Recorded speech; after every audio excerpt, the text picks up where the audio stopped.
Isn't that a beautiful flower?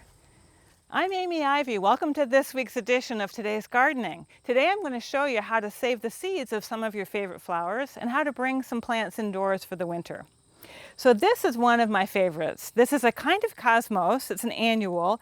The Latin name for it is Cosmos sulphureus, and a variety name of this is Diablo.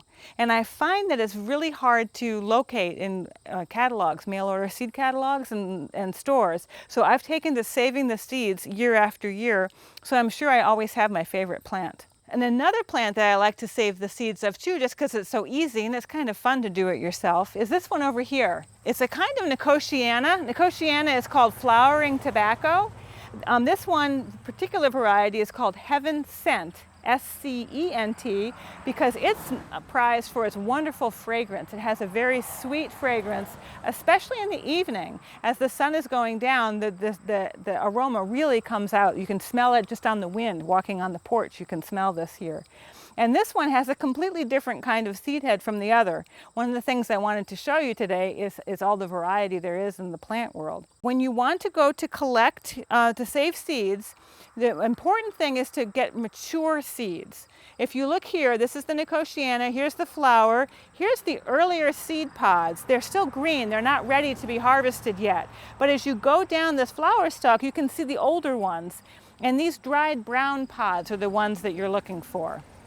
I'm going to pick one off and I can show you. Inside this pod are lots and lots of little tiny seeds. Nicotiana is kind of known for the tiny, tiny seeds that it forms. And that's just what it does. This little tiny seed grows into this great big plant here. Now compare that with the seeds off the cosmos. Here's the flower again, and then here is the seed, the beginning developing seed pod. But again, it's not ready, it's not ripe yet, it's too green. You want to wait until it gets dry and crumbly.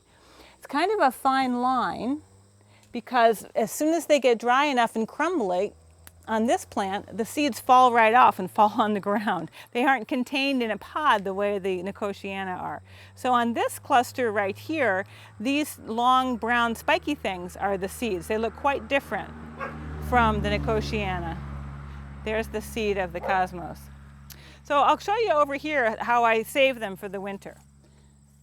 So what I do is I like to take a different plate for each type of seed so I don't mix them up too much. Here's the Nicotiana with the little teeny weeny seeds coming out of that dried seed capsule. And then here are a couple of the cosmos. Here are these great big long skinny seeds off the cosmos. So I just leave it out there. I break it loose from the seed pods. I leave it on the plate for a good week indoors so the seeds can really get really dry in case there's any dew or rain or anything on them at all. You want to make sure they're nice and dry, air dry. And then what I do is I put them in a jar. You can either put them right into just a little plastic bag like that, or even better, if you have any of these old film canisters around the house anywhere, they work really great. This is Nicotiana from a previous year. Look how tiny that seed is. You can label them really easily, or you can label the bag.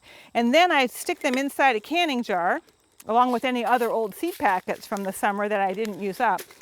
Put the lid on, and keep it in the refrigerator all winter long, where it'll stay at an even temperature and an even humidity and be protected from any extra moisture by being inside the canning jar. So now I'm going to show you how to take some cuttings of your favorite plants to bring indoors for the winter. There are a whole variety of plants that you might have growing around your house that you could take cuttings of now to bring indoors to enjoy during the wintertime. Here are some that I have that would be easy to take indoors yourselves. This is the sweet potato vine that is really easy to root. This is the good old geranium, just a regular red geranium, and this one I particularly like indoors in the winter. It will flower all winter long on your windowsill in a sunny windowsill, and then you can take that plant and plant it outside or in a pot next spring too and keep it going year after year. Nasturtium is one that you can take cuttings of and put in a vase of water, and it will grow for about 2 months or so. Mine continue to grow, they form roots, and they actually will flower for a while. They eventually peter out. But today I wanted to talk about this coleus here, which is a really nice foliage plant, which makes it nice for a house plant indoors with our lower light levels in the winter. So all you have to do, really for any of these, the geranium or any of them, is you take a nice healthy looking shoot and just take a cutting off And then what you're going to do is take the lower leaves off, like this, just pinch off the lower leaves. And that's where the roots are going to form, where those leaves used to be attached. On this one, actually, I'm going to go a little bit farther. I'm going to take one more set of leaves off so you don't have too many leaves on top. I'm going to cut it off about there, and then I'm just going to stick this into a small pot of potting mix until the roots form. Here's one that I did a couple weeks ago, maybe 3 weeks ago. And you can see I did 6 of them, and I just stuck them in this leftover 6-pack from the summer with nice potting mix. And look at the roots that have formed on there. This is ready to be potted into its own pot, maybe a 6-inch pot that I can then put on my windowsill, and it will grow all winter long and provide that nice leaf color and texture for me.